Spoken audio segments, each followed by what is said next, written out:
आज हम बात करेंगे उन 3 चीज़ों के बारे में जो कि अगर आप अपनी डाइट से हटा देंगे तो डायबिटीज़ का खतरा इससे काफ़ी हद तक कम हो जाएगा। जी हाँ दोस्तों, डायबिटीज़ एक लाइफस्टाइल डिजीज़ है और आजकल हर दूसरा व्यक्ति इससे सफ़र कर रहा है, लेकिन कुछ खाने की चीज़ों को अवॉइड करके आप इस बीमारी से अपने आप को बचा सकते हैं। Hi everyone, if you are new to the channel, मेरा नाम डॉक्टर सलीम है। मैं एक आयुर्वेदिक और यूनानी मेडिसिन एक्सपर्ट हूं और पिछले 15 सालों से आप जैसे लाखों लोगों को एक फिट और हेल्दी जीवन जीने के लिए गाइड कर रहा हूं। इमेजिन कीजिए आपकी बॉडी एक कार की तरह है। तो अगर इस कार में आप घटिया फ्यूल डाल देते हैं तो इससे आपके इंजन के अंदर प्रॉब्लम होनी लाजमी है। इसी तरीके से ये 3 चीज़ें जो आज मैं आपको बताऊंगा, ये आपकी बॉडी में स्लो पॉइजन की तरह काम करती हैं और आपकी बॉडी को अंदर ही अंदर ख़राब कर देती हैं। तो चलिए शुरुआत करते हैं आज की इस वीडियो की और जानते हैं उन 3 फूड्स के बारे में जो कि आपको तुरंत खाने छोड़ देने चाहिए अगर आप चाहते हैं कि आपको डायबिटीज़ देना चाहिए। वो है ऐसी ड्रिंक्स जिनके अंदर शुगर की मात्रा ज़्यादा होती है, एडेड शुगर होती है। दोस्तों, अपनी डेली लाइफ में हम लोग ऑलमोस्ट जितनी भी ड्रिंक्स पीते हैं वो सब की सब शुगर से भरी हुई होती हैं। For example fruit juices, specially जो पैकेज्ड फ्रूट जूसेस होते हैं या फिर जो मार्केट में जूस की दुकान से आप लेते हैं जूस लेके, इन दोनों के अंदर ही शुगर मिली हुई होती है। इसी तरीके से Coca Cola, Pepsi, Thums Up, Sprite और इस तरह की सभी कोल्ड ड्रिंक्स, सोडा, शिकंजी, चाय, कॉफ़ी, मिल्क शेक और भी न जाने क्या क्या चीज़ें ऐसी हैं जिनमें शुगर घुली हुई होती है। यकीन मानिए दोस्तों, शुगरी ड्रिंक्स की लिस्ट इतनी लंबी है कि अगर सब चीज़ों का नाम हम बोलना शुरू कर दें यहाँ पे तो ये आधी वीडियो इसी में निकल जाएगी। But I think you get my point. देखिए, जब हम शुगरी ड्रिंक्स को ज़्यादा पीते हैं तो इनमें मौजूद जो घुली हुई एडेड शुगर होती है ये तुरंत हमारे पेट में जाकर ब्लड के अंदर एब्जॉर्ब हो जाती है, जिससे क्या होता है कि पीते ही हमें एनर्जी तो मिलती है, फ्रेशनेस तो मिलती है, लेकिन ये हमारे ब्लड शुगर लेवल्स को बहुत ही तेज़ी से बढ़ा देती है और ये आपके पैनक्रियाज को फोर्स करता है कि वो ज़्यादा इंसुलिन को रिलीज़ करे। अब ये जो इंसुलिन है दोस्तों, ये शुगर कंट्रोल करने के लिए तो ठीक है, लेकिन इसके कई सारे साइड इफ़ेक्ट्स भी होते हैं और जो हमारी बॉडी की सेल्स हैं वो इसको ज़्यादा पसंद नहीं करती हैं। इमेजिन कीजिए कोई अनचाहा मेहमान जिसको आप बिल्कुल भी पसंद नहीं करते हैं, अगर वो रोज़ रोज़ आपके घर पर आना शुरू कर दे, आपसे मिलना शुरू कर दे,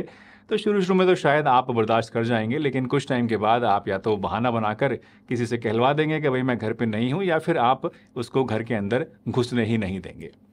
ठीक इसी तरीके से जब इंसुलिन बार बार आपकी सेल्स के पास जाती है, ज़्यादा क्वांटिटी में जाती है, तो क्योंकि ये उसे पसंद नहीं करती हैं तो होता क्या है, धीरे धीरे हमारी सेल्स इसको अपने दरवाजे से बाहर ही रहने देती हैं, इसको अंदर आने ही नहीं देती हैं, कुछ काम करने ही नहीं देती हैं और इसकी वजह से एक फिनोमिना पैदा होता है जिसको हम कहते हैं इंसुलिन रेजिस्टेंस।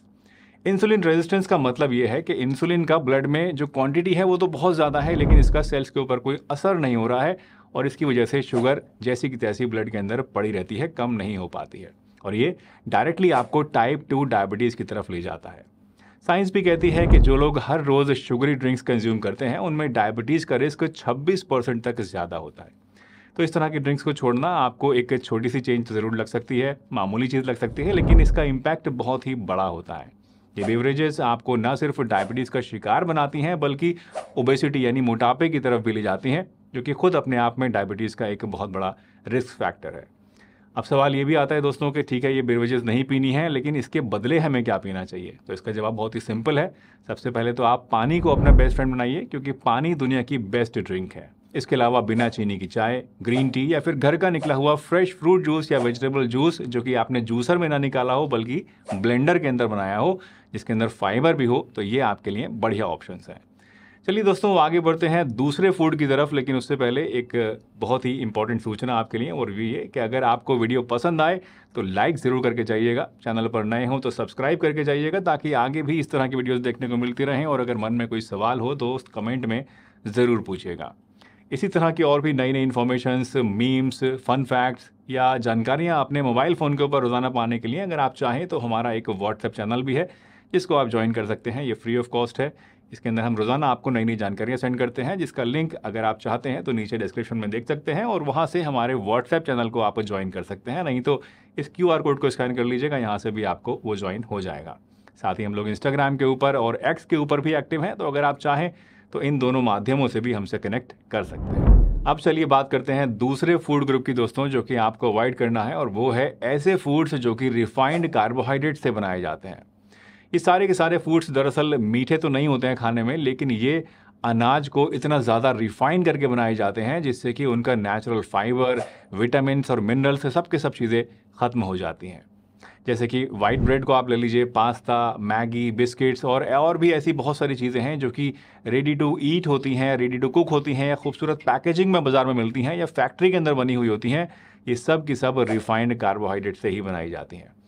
जैसे ही आप इन फास्ट फूड्स को खाते हैं तो होता क्या है, हमारी ब्लड शुगर अगेन बहुत ही तेज़ी से बढ़ जाती है, ग्लूकोज की फॉर्म में ये कन्वर्ट हो जाते हैं, और इसकी वजह से अगेन वही फिनोमिना आता है कि हमारी जो इंसुलिन है वो बढ़ती है बॉडी में, और वो सारी प्रॉब्लम्स जो कि पिछले सेक्शन में आपको मैंने बताई थी, इंसुलिन रेजिस्टेंस वाली, वो सब की सभी दिक्कतें आपको आने लगती हैं और डायबिटीज़ का रिस्क बढ़ जाता है। एक और प्रॉब्लम जो इन फूड के साथ होती है वो ये कि इनके अंदर क्योंकि रिफाइंड कार्बोहाइड्रेट्स होते हैं तो इनके अंदर यूजुअली फाइबर बहुत ही कम या फिर ना के बराबर होता है, और इसी वजह से फाइबर की वजह से जो आपकी ब्लड शुगर के अंदर कंट्रोल आ सकता था, जो फ़ायदा उसको आपको मिल सकता था, वो नहीं मिलता है, और अगेन इसकी वजह से ग्लाइसेमिक इंडेक्स इन सभी फूड्स का बढ़ जाता है और आपके अंदर शुगर बढ़ने का खतरा कई गुना बढ़ जाता है। अब इसके सॉल्यूशन की बात करें तो इसका सॉल्यूशन बहुत ही सिंपल है। आप रिफाइंड कार्बोहाइड्रेट्स की जगह होल ग्रेन्स को अपनी डाइट में शामिल कीजिए, जैसे कि ब्राउन राइस, देसी आटे की बनी हुई रोटियां, ओट्स, रागी, ज्वार, बाजरा, दलिया वगैरह वगैरह। ये सभी चीज़ें नेचुरल फाइबर से भरपूर होती हैं जो कि आपके ब्लड शुगर लेवल्स को स्लोली आपके अंदर रिलीज करती हैं, और इसकी वजह से इंसुलिन की जो स्पाइक्स हैं वो नहीं होती हैं, और आपके अंदर डायबिटीज़ होने का रिस्क, इंसुलिन रेजिस्टेंस होने का रिस्क कई गुना कम हो जाता है। तीसरे और आखिरी फूड ग्रुप की बात करें जो कि आपको अवॉइड करना चाहिए तो वो है दोस्तों ट्रांस फैट्स। ट्रांस फैट्स आपको बेकरी फूड्स, फ्राइड फूड्स और कुछ फास्ट फूड्स के अंदर मिलते हैं, जैसे कि chips, pastries, cookies, French fries, KFC का चिकन, बाज़ार के बने हुए समोसे, पकौड़े, पेटीज़ वगैरह। इन सब के अंदर आपको ट्रांस फैट्स भर भर के मिलते हैं। आपको शायद पता नहीं होगा, लेकिन ये सब चीज़ें दोस्तों आपकी बॉडी के लिए एक टिकलिंग टाइम बॉम्ब की तरह काम करती हैं। अब आपके मन में शायद एक सवाल आ रहा होगा, और वो ये कि इन सब चीज़ों से डायबिटीज़ का भला क्या लेना देना है? ये तो फैट्स हैं, और फैट से तो डायबिटीज़ होती नहीं है, तो फिर इनका क्या प्रॉब्लम है? तो देखिए, जब हम ट्रांस फैट्स को दोस्तों कंज्यूम करते हैं तो ये हमारी बॉडी के अंदर बैड कोलेस्ट्रॉल को बढ़ा देते हैं, जिससे क्या होता है कि एलडीएल कोलेस्ट्रॉल बढ़ जाता है और एचडीएल उसके कंपैरिजन में कम होने लगता है। साथ ही साथ ये सभी ट्रांस फैट्स जो हैं आपकी बॉडी के अंदर इन्फ्लेमेशन को भी क्रिएट करते हैं, और इस इन्फ्लेमेशन की वजह से आपकी इंसुलिन प्रॉपरली काम नहीं कर पाती है, और ये इंसुलिन रेजिस्टेंस को जन्म देता है, जिससे कि अल्टीमेटली डायबिटीज़ का रिस्क बढ़ जाता है, जो कि आप समझ ही चुके हैं। दोस्तों, साइंस भी कहती है कि जो डाइट से ट्रांस फैट से भरी हुई होती हैं उनमें इंसुलिन सेंसिटिविटी को ख़राब करने की ताकत होती है, यानी ये आपके अंदर डायबिटीज़ के रिस्क को बढ़ा देती हैं, और इसलिए ऐसी सभी चीज़ें जिनमें ट्रांस फैट्स पाए जाते हैं इनसे आपको दूर रहना चाहिए, क्योंकि आपके एक इस छोटे से कदम से डायबिटीज़ के प्रोग्रेशन को आप सिग्निफिकेंटली कम कर सकते हैं। तो दोस्तों, ये हैं वो 3 चीज़ें जो कि आपको अपनी डाइट से हटा देनी चाहिए: शुगरी बेवरेजेस, रिफाइंड कार्बोहाइड्रेट्स और ट्रांस फैट्स। ये सब के सब फूड्स आपके ब्लड शुगर को नहीं खाना है, कि इनसे आपको बचना है। आई एम श्योर कि आप ये भी जानना चाहेंगे कि डायबिटीज़ में क्या खाना चाहिए, क्या आपको फ़ायदा करता है। तो अब अगर आप डायबिटीज़ डाइट के बारे में जानना चाहते हैं कि कौन सी चीज़ें आपको